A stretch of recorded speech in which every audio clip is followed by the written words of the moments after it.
J'aurais souhaité être Kylian, pour vivre au centre de la ville lumière et attirer le regard des projecteurs, loin des vitrines. Je voulais être ce modèle moderne que tous les parents voudront proposer à leur enfant, mais je suis Gopio, un enfant d'Abobo. L'enfant qui peut aller à l'école, on le tirait par le col. Moi, je suis Gopio et très tôt, j'ai refusé bon A, bas, corps A, car à la maison, eh bien non, on n'a plus de maison. Merci Bakongo. J'ai l'esprit confus, le ventre vide, car mon pancréas et mon foie ont rejoint mon estomac sous mes talons. Alors à défaut de réfléchir, je ferai travailler les 5 doigts de ma main. Là-bas, j'ai appris, c'est la seule chose d'ailleurs que ma main, elle a 5 doigts.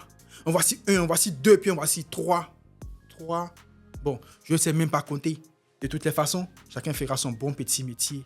À 16 ans seulement, j'étais dans le cours de la vie, j'ai pris des coups dans les âges à vie. J'étais le père d'une sœur hémiplégique et l'époux d'une mère devenue une handicapée psychique quand papa passait l'arme à gauche. Alors à défaut de tendre la main nue, inconsciemment je suis devenu médecin de la rue. J'ai dépigmenté mon arme pour qu'elle devienne blanche. Chaque nuit dans le couloir d'Abobo, je faisais des opérations chirurgicales à toutes ces personnes qui refusaient de... Pourtant, c'est le wari que je voulais. Même pas pour faire comme Alhaji Toutouya. Je voulais juste payer les médicaments. Mais dites-moi, comment y arriverai-je? Merde! Le futur est déjà présent et j'ai toujours pas de patient. À qui examinerai-je les poches? Un soir, tout a basculé. Menotté, je me suis retrouvé dans une boîte.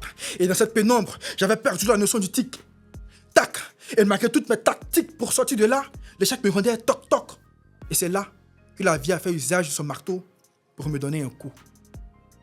Ma mère et ma sœur étaient mortes. Et avec elles, tous mes efforts pour les maintenir en vie.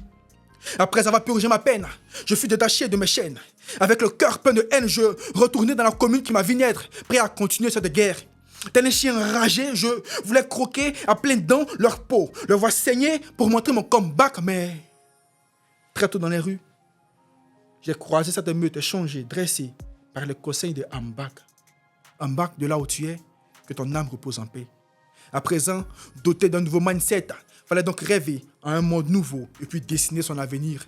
Désormais, dans les rues d'Abobo la guerre, désolé, Abobo la paix, je ne veux pas faire la guerre, mais je ne fais guère usage des armes blanches, mais des biques bleues. Je ne tire plus de balles à blanc, mais de l'encre bleue. Et comme ami, moi, j'écris, et je crie les MOTS pour guérir tous les MAUX de toutes ces âmes en détresse qui lancent des SOS. Désormais, Abobo n'est plus la laide, mais belle, ville, et d'elle sortiront des présidents comme Kennedy. Derrière Rai, Baoulé, même son superstar, pourra passer sans danger. Alors viens redécouvrir Abobo, là où désormais on n'a plus besoin de dormir pour rêver grand. Viens, nous, on saura vous accueillir quoi. Ça sera sans manquer. T'as capté, je rembobine.